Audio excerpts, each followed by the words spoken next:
moo di Tahirou Sarr déjà balaa muy dugg ci parce que y a deux choses ci proposition yi mooy fond bi ak forme bi balaa muy dugg ci fond bi ak forme bi man dama koy renvoyer à chaque fois su nekkee ni moom il tient toujours sur cette posture bi nga xamante ni amee na ko ñin ñi di ko tuddee nationalisme man dama koy renvoyer à ce que mu dem comme gëstukat la gëstu ku ñuy wax Souleymane Bachir Diagne il est assez désolant que aujourd'hui nga gis un Sénégalais doomu Sénégal bu ñuy wax le philosophe africain de l'universel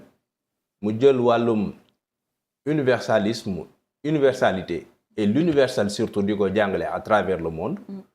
pour dire que aujourd'hui le monde est dans une logique de décentrement au même moment nga gis en tout cas un Sénégalais bu taxaw pour di def li nga xam ne moo di la promotion du nationalisme avec une certaine barrière boo xamante ni yaa ngi koy def entre le Sénégal et les autres nationalités Souleymane Bachir Diagne boobu dafay taxaw di biral souvent li nga xamante ni moom la nemmeeku ci Afrique boo xamante ni yenn ci ay dëkk dundoon nañ loolu sànq yaa ngi dégg li nga xamante ni doyen wax na ko ci wàllu apartheid mais Nelson Mandela moom ak ku ñu wax Desmond Tutu bi ñuy bind seen constitution en 1993 dañoo jël benn baat boo xamante ni ci seen si communauté bantou bi lañ ko jëlee dugal ko ci seen constitution boobu muy Ubuntu c'est aujourd'hui boo ko doon traduire sax d'après ce que Souleymane Bachir Diagne a enseigné amul une traduction littérale boo xamante ne am na ko ci baatu tubaab mais c'est faire humanité ensemble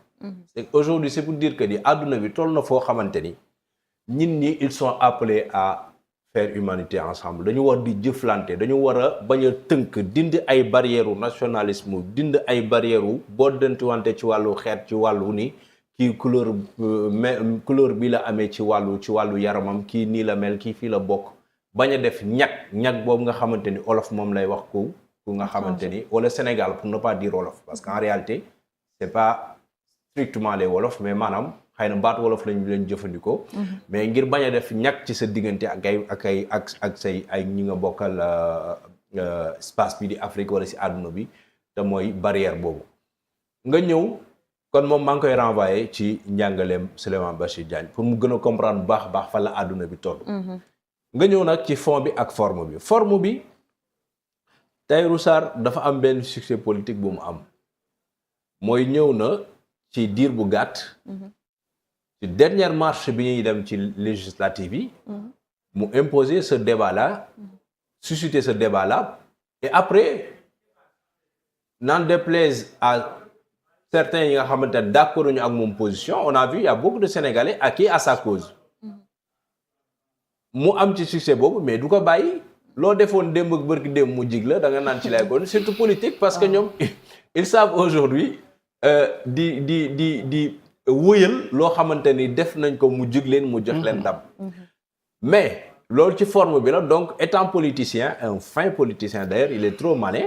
buy def proposition yi il faut qu'il mette en exergue ces questions qui fâchent parce que boo xoolee ci fond bi dans le fond pourtant c'est des questions assez pertinentes fond bi laay wax nag mais par rapport ak forme bi bon je sais pas si c'est fait sciemment ou pas mais boo xoolee à partir de la question 5 jusqu'à la question 9 man su doon maay moom bu may def suma proposition yi 5 bi jëm 9 lay teg ci kaw et 1 jëm 4 ma teg ko ci suuf mais il faut qu'il suscite déjà de l'intérêt par rapport ak li muy wax il faut qu'il mette en exergue les questions qui fâchent pour pouvoir attirer l'attention des gens parce que moom xam na ni pertinemment les questions là yi mu proposé à partir de la question 5 jëm suuf ñoo gën a yenu maanaa ñoo gën a war a mën a nekk urgence ñoo gën a war a mën a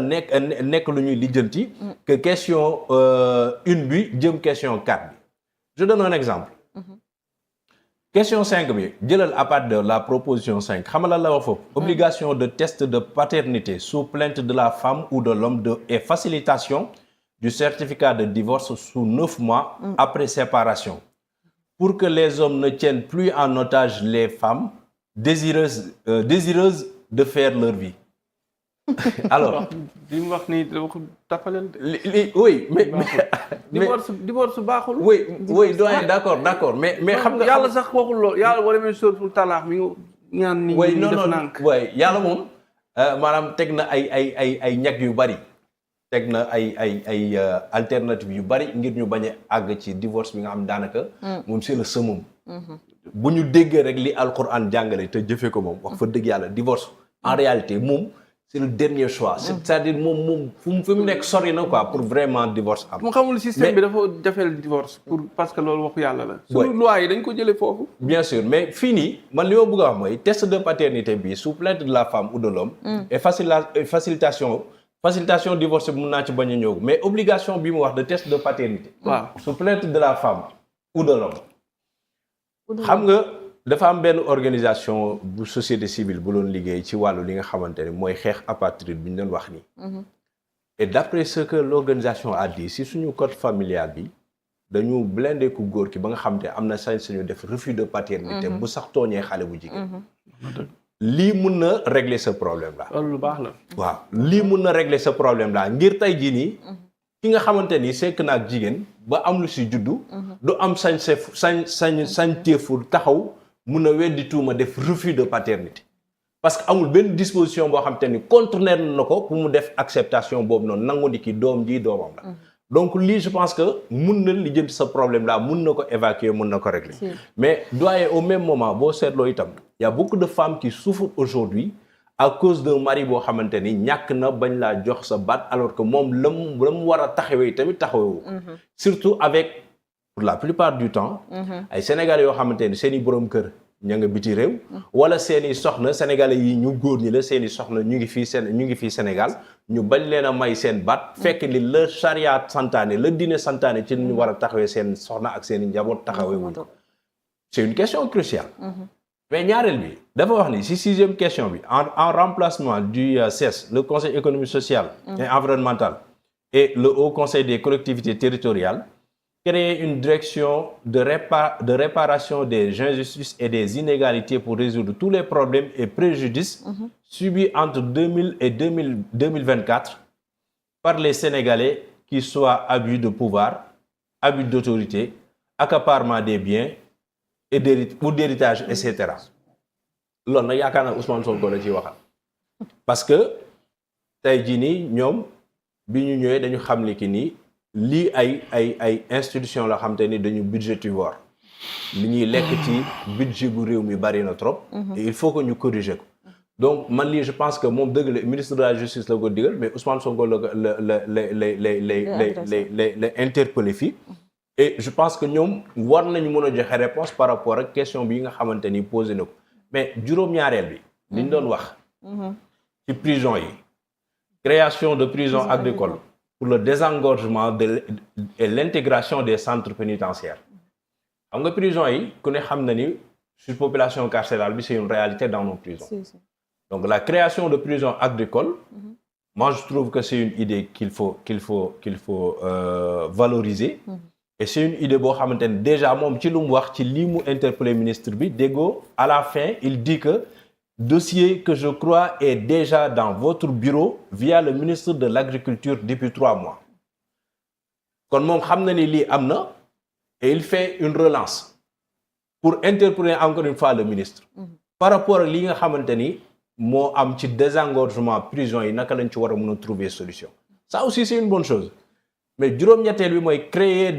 dans chaque ambassade un pool d'avocats de 2 à 3 avocats pour assister les Sénégalais ayant des démêlés avec la justice du pays de leur résidence.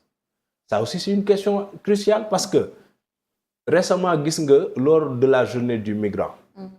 organisation yi yëngu ci wàllu droit de l'homme yi yëngu ci wàllu migration mooy que ne li ñu wax mooy y a beaucoup de Sénégalais aujourd'hui plus de 300 au Maroc yu nekk ci prison yi amuñu benn assistance côté justice amuñu avocat yoo xam te mën si nañ leen layal représentation diplomatique bi ils n'ont pas l'exhaustivité des chiffres de ces Sénégalais yi nga xamante ne ñu ngi ci prison yi di am ay jafe-jafe te amuñu assistance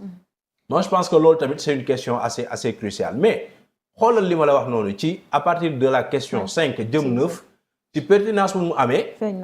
moom ci wàllu forme bi je sais pas pour attirer les attentions ou bien pour provoquer tak mu tàmbaleeg yow ci wàllu li nga xam moo di application interdiction du droit du sol et de la limitation de l'accès à la nationalité pour les étrangers. C'est fait sciemment pour aujourd'hui attiser le feu par rapport à ce débat-là bi nga xamante ni ñun ñu ngi ko si doon joxar bi. Comme moom xam na ni débat boobu mooy def ses choux gras, il faut qu'il mette ça en exergue pour mun ko tënk. Donc forme bi le biaisé. La pertinence des questions elle est là mais forme bi moom la biaisé. Dans le fond c'est des questions assez pertinentes. Mais forme bi la biaisé et je pense que moom li mu si jublu mooy que ni na defaat politique bi ko mayoon mu dugg assemblée loolu lay ngoy ba tey te noonu la war a mun a opposé woo ak ñi nga xam ne moo di gouvernement mais là foofu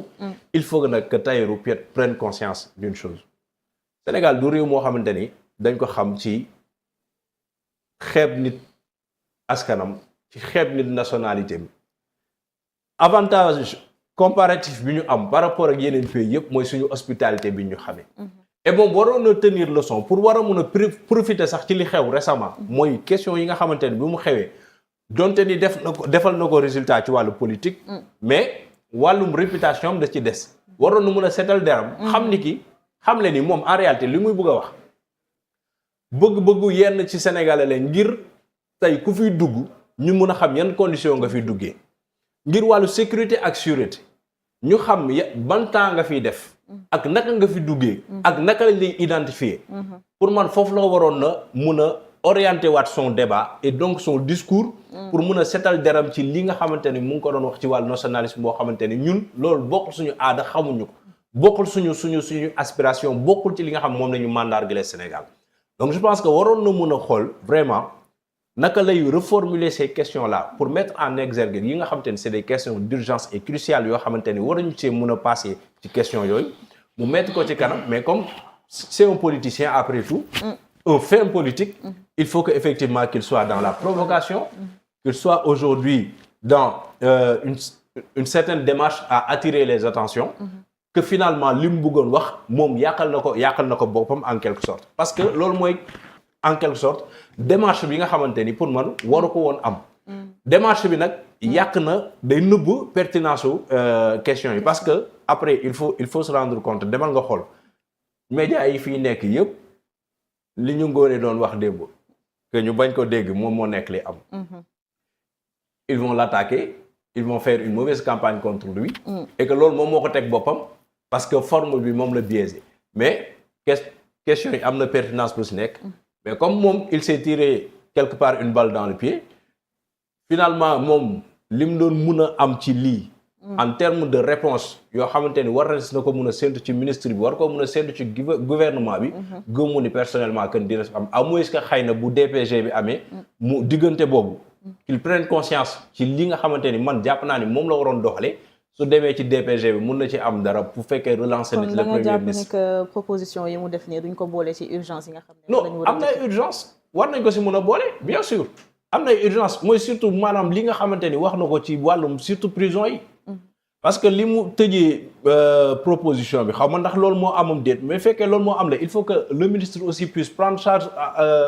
en charge cette question là. Il dit que c'est un dossier que je crois est déjà dans votre bureau. Via le ministre de l'Agriculture depuis 3 mois donc même gouvernement bi si wàllu boppam à travers le ministre de l'Agriculture ñoom déposé woon nañu urgence bi nii par rapport à la création de prisons agricoles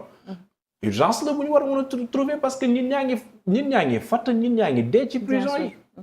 et surpopulation carcérale bi moom moo leen ko teg donc je pense que ay urgence yoo xamante ni war nañ ci mën a taxaw mais encore une fois il a totalement biaisé la forme moo tax man gëwma ni pertinence bi mu si bëggoon dina ko ci am. alors ñu jàll ci point bi ci des ginnaaw bi ñu tekkee ndombal tànk Barthélémy Dias ci mairie de Dakar tey gis nañ ni que installé nañ ki nga xam ne moo nekkoon adjointe au maire am di Ngone Meng